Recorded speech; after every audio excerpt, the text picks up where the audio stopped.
Petula Clark, the iconic British singer, actress, and songwriter, left an indelible mark on the world of entertainment. With a captivating voice, infectious pop sound, and a string of timeless hits like Downtown, Don't Sleep in the Subway, and I Know a Place, Clark has become a beloved and influential figure in the music industry. Join Facts Verse as we present Petula Clark is 90. Take a deep breath before you see her today.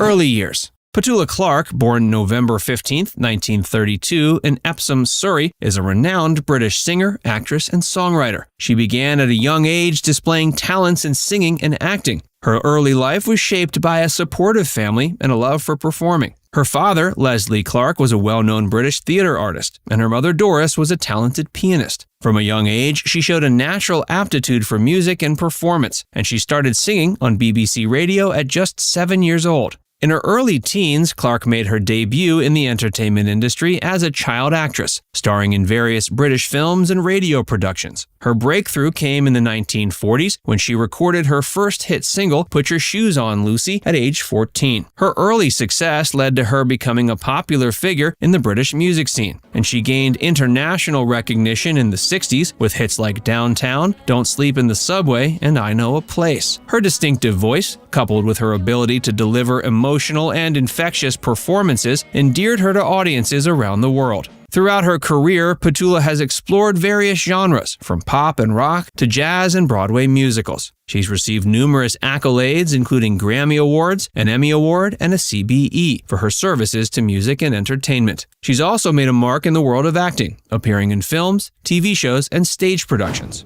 Career highlights. Clark's music career took off in the 60s when she released that string of chart-topping hits, including Downtown, Don't Sleep in the Subway, and I Know a Place. They became international successes, propelling her to global stardom and earning her a dedicated fan base. She found immense success across Europe, the US, and beyond, earning recognition and acclaim for her captivating voice and infectious pop sound. In 1964, she won the Grammy for Best Rock and Roll Recording for her hit song Downtown. And in 1965, she won the Grammy for Best Female Vocal Performance for I Know a Place. Clark has showcased her talents in acting too. Notable acting highlights include her role in the film Goodbye Mr. Chips, which earned her a Golden Globe nomination, and the lead role in the Broadway musical Sunset Boulevard in 1996. With her signature voice, charisma, and timeless appeal, Clark has become a cultural icon. Her songs have become synonymous with the era, and her music continues to resonate with audiences of all ages. One of the most remarkable aspects of Clark's career is her longevity. She's remained active and relevant in the industry for over 7 decades, continually reinventing herself while staying true to her unique style and artistic vision.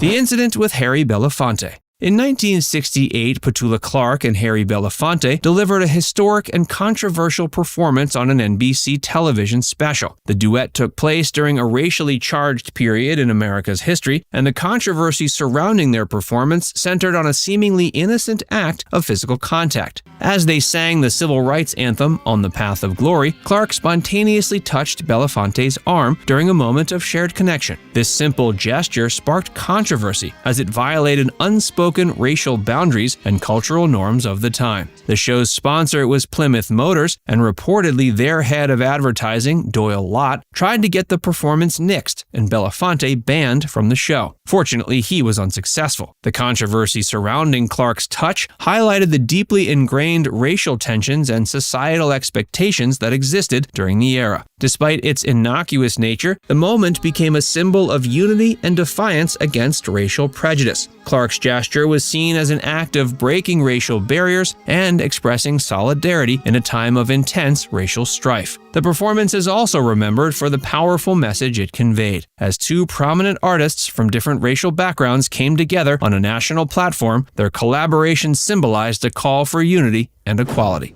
War Blitz Story.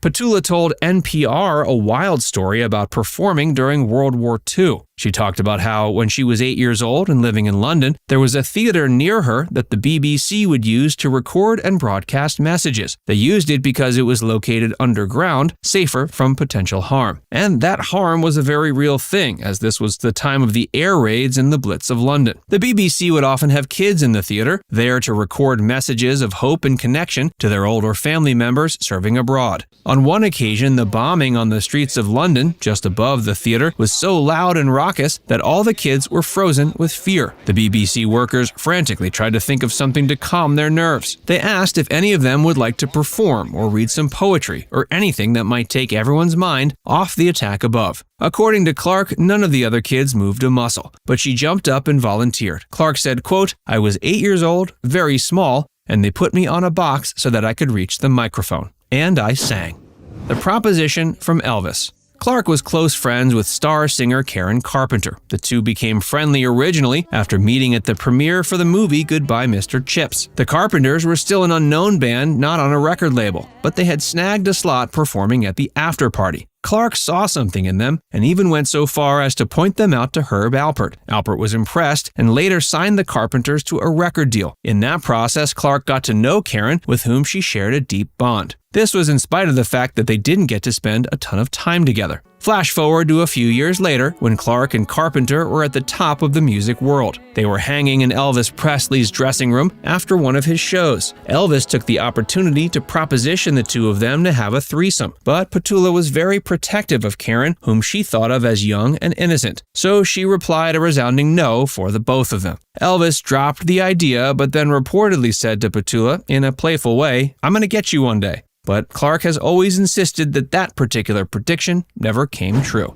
Clark's later years. In her later years, Petula Clark continues to be an active and vibrant presence in the entertainment industry. While she has scaled back her touring schedule, she has not slowed down in terms of her artistic pursuits. She's remained dedicated to her craft, engaging in various projects and collaborations that showcase her enduring talent and versatility. One notable aspect of her later years is her exploration of different musical genres and styles. She's ventured into the realms of jazz, blues, and even French chanson, expanding her artistic horizons and captivating audiences with interpretations of beloved classics. Additionally, she's continued to make occasional appearances on stage, captivating audiences with her powerful voice and magnetic stage presence. Whether it's an intimate concert setting or larger theatrical productions, she can command the stage and create a profound connection with her audience. She's also been involved with charitable work and philanthropy, lending her support to various causes, including organizations focused on children's health and well-being.